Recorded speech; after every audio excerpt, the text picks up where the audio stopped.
we will go through the periodic assessment reports. For that, first we need to click on exam module. After that, click on exam name. Now click on plus new. Please type exam name either as formative or summative assessments.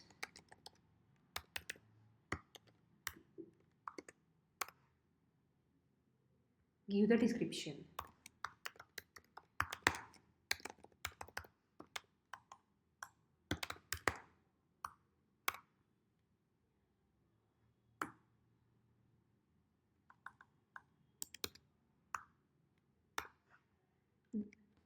Now for the custom fields exams, you need to select the PA exams.